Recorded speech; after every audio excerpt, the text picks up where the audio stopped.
I never thought I'd find myself driving through Alaska in the dead of winter, but here I am. The road stretched out before me, a never-ending ribbon of snow and ice. I was just another trucker hauling freight, on a routine trip through the wilderness, or so I thought. It was late at night when the storm hit. The kind of storm you don't get in most places. The wind picked up, howling like some primal beast, and the temperature dropped so fast I could feel the chill creeping through my gloves. I could barely see the headlights anymore. The snow was falling in sheets, thick as fog, and it was like driving through a wall of white. I thought about pulling over, but there was nothing for miles. No towns, no signs of life. The GPS wasn't much help either, just a big blank spot on the screen where the roads used to be. I had no choice but to keep going, trusting that somehow I'd make it through. That's when I saw it. A light in the distance. Faint at first, barely noticeable, but it grew brighter as I got closer. A cabin, or at least, that's what I thought it was. The warmth of its light felt like an oasis in this frozen hellscape. I wasn't sure who lived out here, but the storm wasn't letting up. I figured I'd stop, get some rest, and wait it out. No harm in that, right? I pulled the truck over, letting the engine idle as I got out, the cold biting at my skin instantly. The door of the cabin creaked open as I approached. A man stood in the doorway, tall and thin, his face obscured by the shadow. He seemed to appear out of nowhere, his movements unnervingly smooth, like he knew exactly where I'd be. "Come on in," he said, his voice low but warm, almost too warm for a stranger in the middle of nowhere. Against my better judgment, I stepped inside. The fire crackling in the hearth made the place feel oddly inviting. The air smelled of pine and something else, something metallic, but I couldn't place it.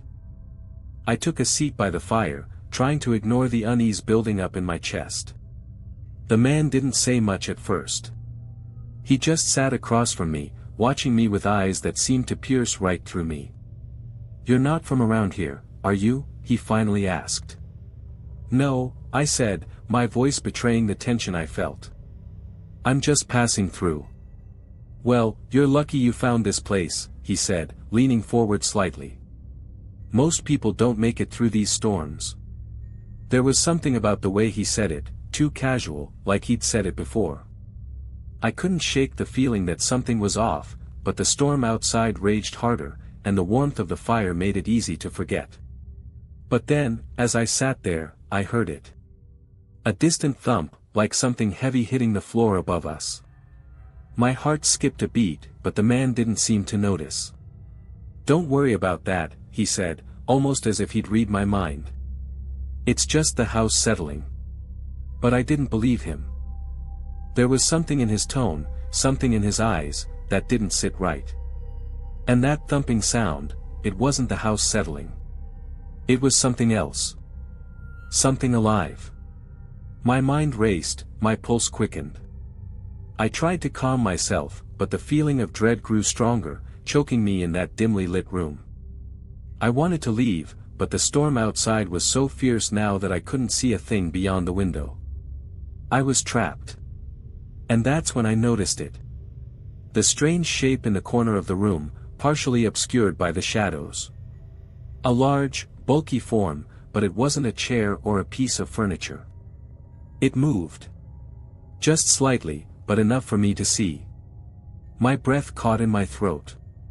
The man smiled, but it wasn't a friendly smile. It was a knowing smile, as if he'd been waiting for me to notice. "Don't worry," he said, his voice chillingly calm.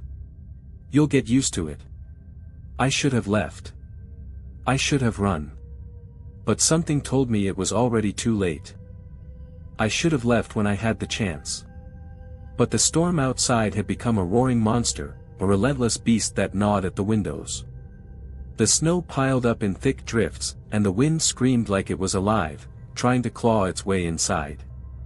I knew I was trapped, but something in me, a mixture of curiosity and fear, kept me seated, watching the man across from me. The shape in the corner of the room hadn't moved again, but the longer I stared at it, the more it seemed to pulse with an unnatural energy. It wasn't just a silhouette, but something more, something that defied logic. I tried to focus on the man's face, on anything else that might distract me from that thing in the corner, but his smile only deepened, almost knowing, like he could sense my growing unease. "You're a long way from home," the man said, breaking the silence. His voice was smooth, almost hypnotic, but something in it made my spine tingle with dread. "What's a trucker doing out here in this kind of storm?" I had a load to deliver," I said, my words coming out more shaken than I wanted. "But the storm hit. I wasn't expecting it to get this bad." The man nodded, as though this was something he'd seen before. "You're lucky to have found me," he said, his voice growing quieter. "Most people don't. They drive right past, thinking they'll make it through the storm. But it's different out here. The road, it doesn't always lead to where you think it does." I didn't understand what he meant, but I wasn't sure I wanted to. The more I looked around the room, the more it felt like the walls were closing in. The flickering firelight made the shadows dance, twisting into shapes that seemed far too real. Then I heard it again, another thump. This time it was louder, unmistakably close. The man didn't react. He just sat there, watching me with that same unsettling grin. The sound came from above, but it didn't sound like footsteps. It was something heavier, something dragging, slowly. It seemed to get closer with each passing moment. I stood up, my legs shaky beneath me. I wasn't sure what I was expecting to find, but my body was telling me to get out of there. I took a step toward the door, but just as I reached for the handle, the man stood up too. His movements were deliberate, almost unnervingly slow, like he was savoring the moment. "You really think you're getting out of here?" His voice had dropped to a whisper, but it cut through the silence like a knife. I froze. There was no doubt in my mind that something was very wrong. The thumping from above had stopped, and in the stillness, I could hear something else. A soft rustling, like a breath, or maybe a whisper, coming from the walls themselves. The air in the room grew colder, and I swear I could feel eyes on me from all directions, though there was no one else in the room. "I've been waiting for you," the man said, stepping closer. "You'll stay here, like the others. They always stay." I turned to run, my heart pounding in my chest, but as soon as I reached the door, I felt it, a sudden weight pressing down on my chest, a force that held me in place. I couldn't breathe, couldn't move. Panic surged through me, but my legs refused to obey. It was as if the house itself had trapped me. From the corner of my eye, I saw it. The thing. The shape in the corner had shifted, and now it was standing, lurking, in the shadows, its eyes gleaming in the dim light. There were no features, just a dark, shifting mass that seemed to stretch and fold in on itself, moving like a liquid shadow. But the eyes, those were real. Too real. I could hear it now, the sound of something wet, something heavy slapping against the floor, dragging itself closer. I couldn't bring myself to turn and face it, but I felt its presence, closing in on me. The room seemed to spin as I struggled against the invisible force holding me still. The man's voice cut through the chaos. "You're not the first. And you won't be the last." The cold, metallic taste of fear filled my mouth as I realized what he meant. Those thumps above, the dragging sound, it was the other people. The ones who had come before me, who had been trapped in this hellhole. I wasn't leaving. Not now, not ever. But I had to try. I had to survive. I don't know how I found the strength to move, but I did. The force that had held me in place seemed to loosen for just a second, enough to allow me to stumble toward the door. My heart was hammering so loudly in my chest that I was sure the man could hear it. I gripped the door handle, my fingers numb from both the cold and the terror coursing through me, and yanked it open. The storm outside was a blur of white, the wind howling with an intensity that seemed almost alive. But even the violent gusts couldn't drown out the noise from inside the cabin. The dragging sound was louder now, unmistakable, and it was coming closer. Too close. I stepped outside, and for the first time, the cold was a relief.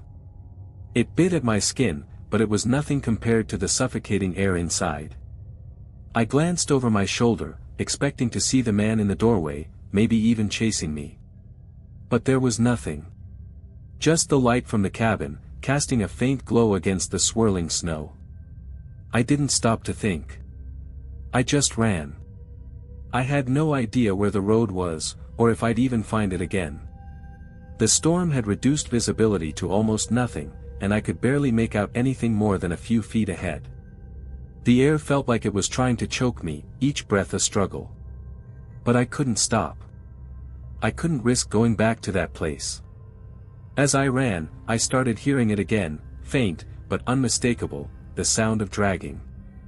The thing inside the cabin was following me. I pushed harder, my boots slipping in the deep snow, but my legs felt like lead.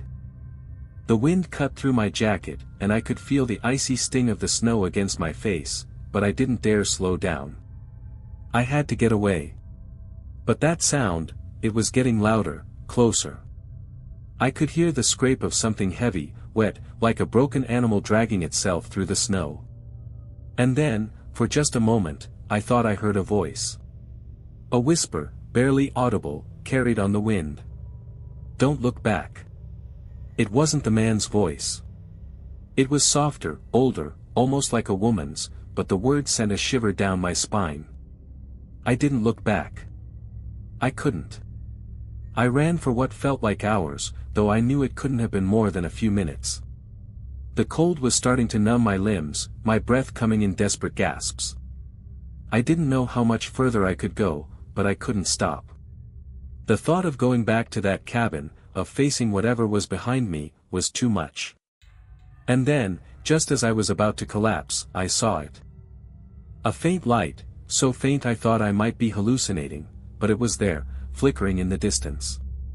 A house. A real house, not the eerie, isolated cabin. I stumbled toward it, every step feeling like an eternity, until I reached the door.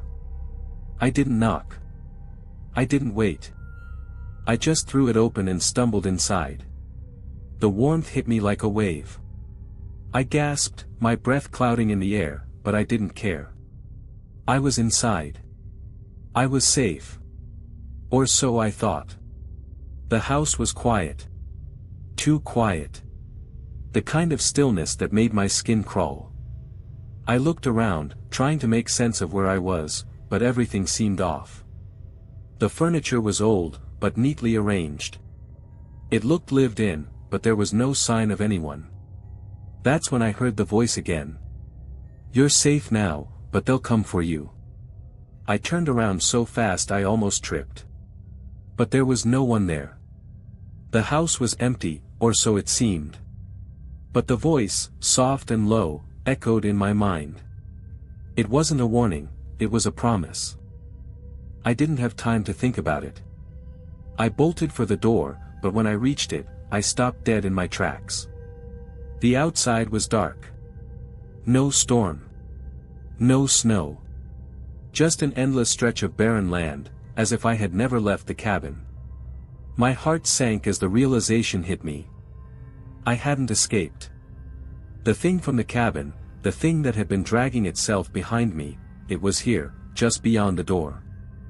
I backed away slowly, my breath catching in my throat.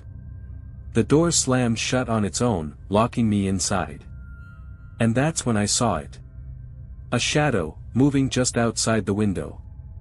A figure, tall and unnervingly thin, standing perfectly still. The man from the cabin. But he wasn't alone. There were others with him.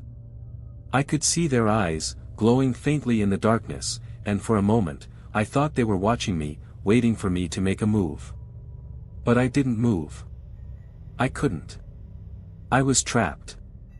My mind raced, trying to make sense of what was happening, but nothing added up.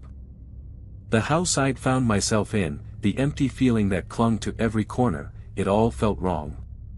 It was as if I was caught between two realities, two places, and neither one offered any safety. The shadow outside the window shifted, and my pulse quickened. I could feel its presence. The eyes, glowing faintly, followed my every movement.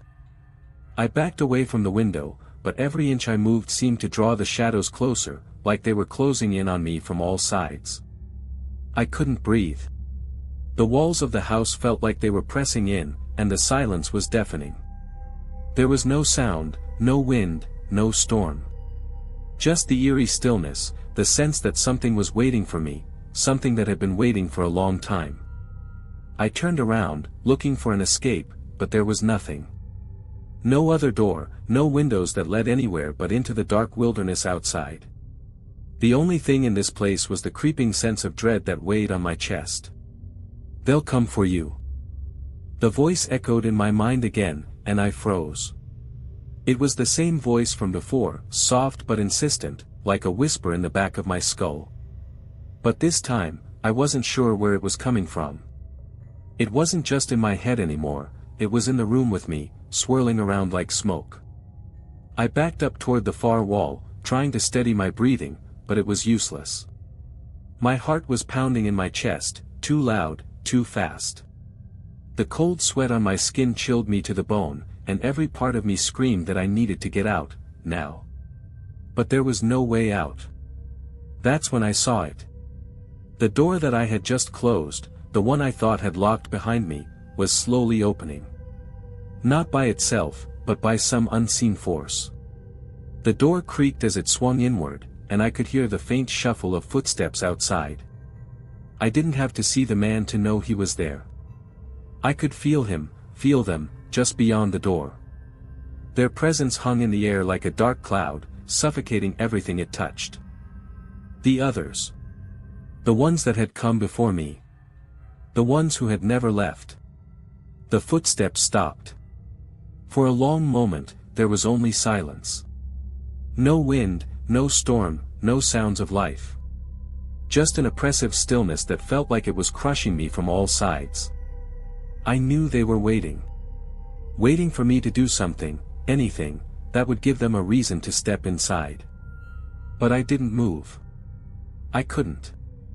And then, just as quickly as it had opened, the door slammed shut again.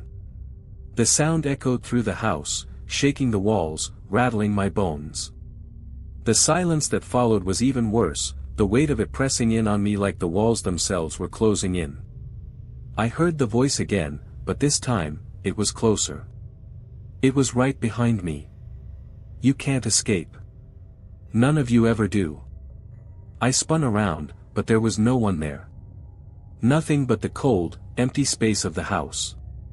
The shadows seemed to stretch, growing longer, darker, wrapping around me like a noose. And then I saw it. A figure, standing in the corner of the room, half hidden by the shadows. It was tall, impossibly thin, with limbs that seemed to bend and twist unnaturally. Its eyes were glowing faintly, just like the ones I'd seen outside. And in that moment, I knew. It wasn't just one man. It was something more. Something ancient. A presence that had been there long before I had arrived, and would remain long after I was gone. The thing in the corner moved, its limbs jerking in sickening ways. I could hear it dragging itself toward me, the wet scrape of its body against the floor sending a chill through my bones. The air grew colder, the shadows darker, and I knew in my gut that there was no way out. No escape from this nightmare. The figure came closer, and I felt my breath catch in my throat. It didn't have a face, not really. Just an empty void where eyes should be, a darkness that seemed to swallow everything it touched. But I could feel it watching me, studying me. And then, it spoke. "You're just like the others. Just another soul to add to the collection." I backed away, my heart racing, but there was nowhere to go. I had no strength left to fight. The thing reached out, its long fingers stretching toward me like claws, and I knew this was it. I was going to become a part of this place. Another trapped soul, just like the ones before me. And then, just as its fingers brushed against my skin, everything went black. I don't know how much time passed before I woke up.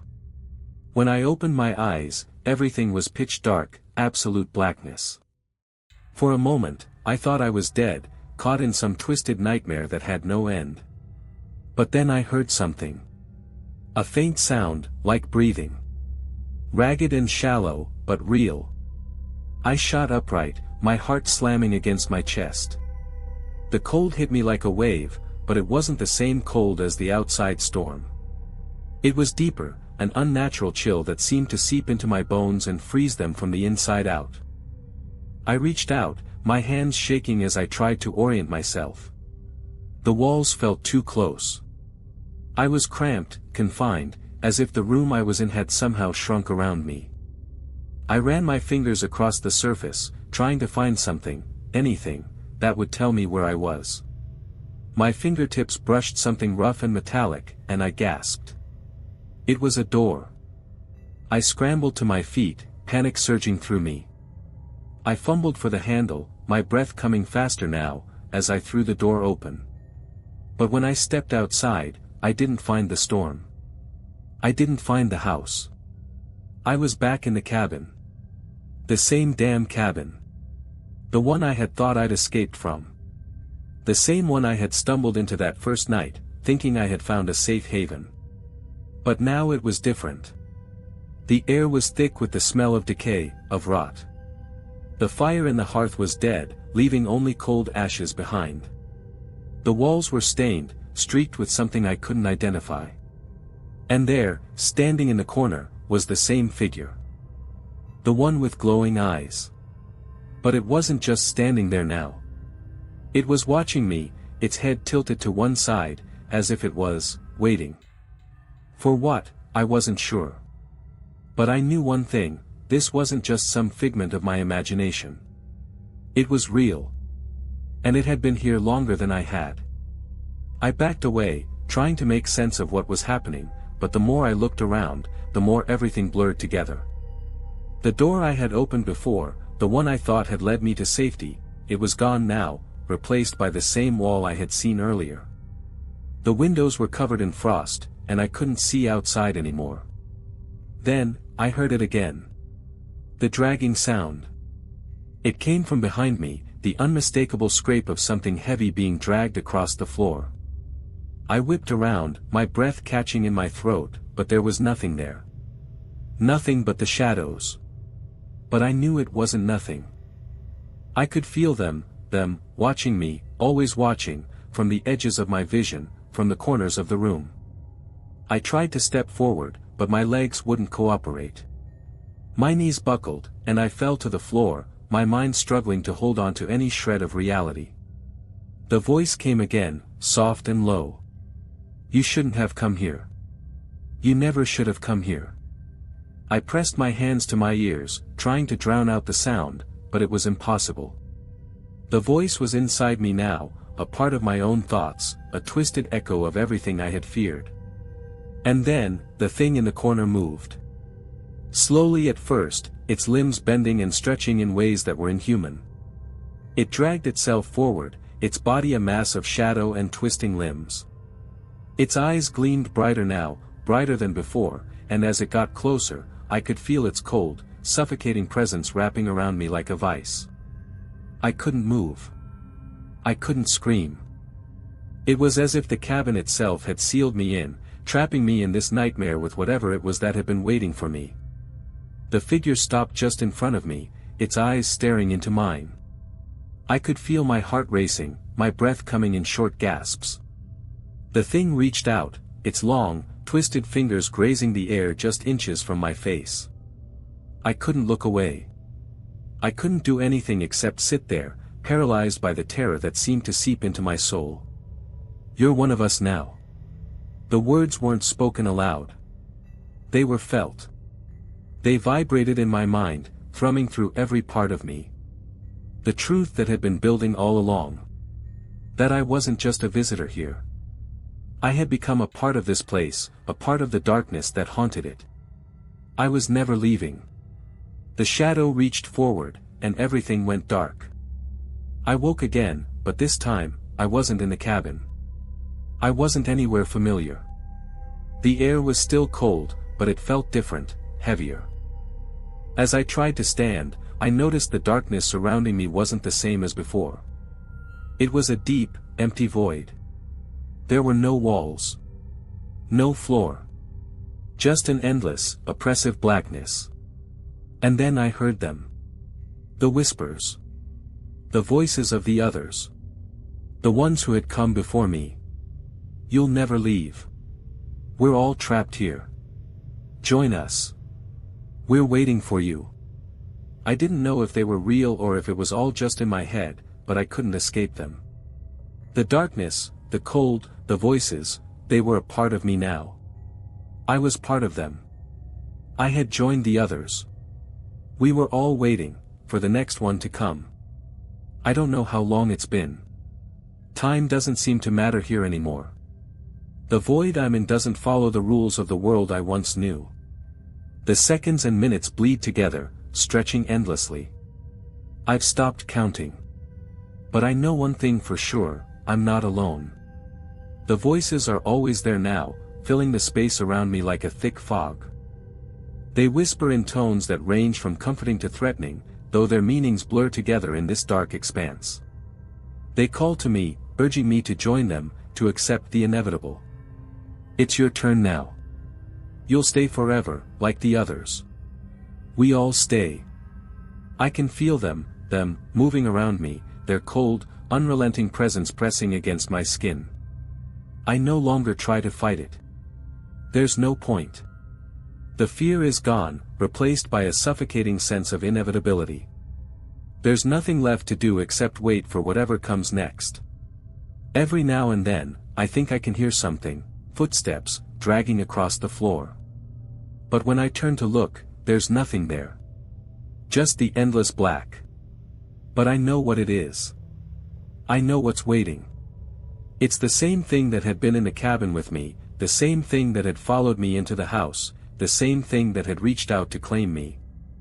The thing that wears shadows like a cloak, its eyes always gleaming in the darkness. I try not to think about it, but it's impossible. It's always there, just beyond the edges of my vision. It's watching me, always watching. I'm not sure how much longer I can endure this. The whispers never stop. I'm surrounded by them, suffocated by them. They come from every direction, filling the silence, making it worse than the storm outside ever could. You'll never escape. No one ever does. We've all been here forever. But then something changes. I don't know what it is, but I feel it. The air shifts and the weight of the darkness seems to lift, if only for a brief moment. There's a faint glow ahead, far in the distance, barely perceptible, but it's there. A light. A promise of something more. For the first time since I've been trapped here, I feel a flicker of hope. Maybe there's a way out.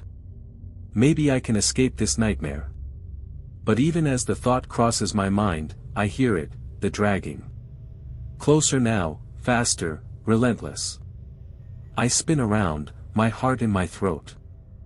I know what's coming. The thing is drawing closer, and there's nowhere to run. I try to scream, but the sound doesn't come. My mouth moves, but no noise escapes. The cold grips me tighter, and I know I can't outrun it. There's no escape from this place. There never was. The light in the distance grows dimmer, fading away. The whispers grow louder. The darkness closes in on me. You're one of us now. I feel the presence behind me, its long, twisted fingers brushing against my back. I turn, but it's too late. The thing is here, its eyes glowing with an unnatural light, its limbs moving in sickening ways as it steps toward me. Its face is a void, a gaping black hole where features should be, and I can feel it, its hunger. The thing reaches out, its hand stretching toward me, and I know there's nothing I can do. There's no escaping it. I am part of it now. And as its fingers close around my wrist, I realize something else. This isn't just a place. It's a trap. A place where souls are pulled in, one by one, never to leave. And now I am one of them. I feel myself fading, slipping away into the darkness, into the cold. The whispers are all around me now, consuming me, welcoming me. And then, everything goes black. But it's not over. I wake up again, though I don't know how. This time, I'm not in the void. I'm in the cabin. The same one. The walls are stained with rot, the air thick with decay. I feel the chill again, but this time, I don't react. I don't try to escape. Because I know what's coming. I know I'll never leave. The door creaks open, and I hear the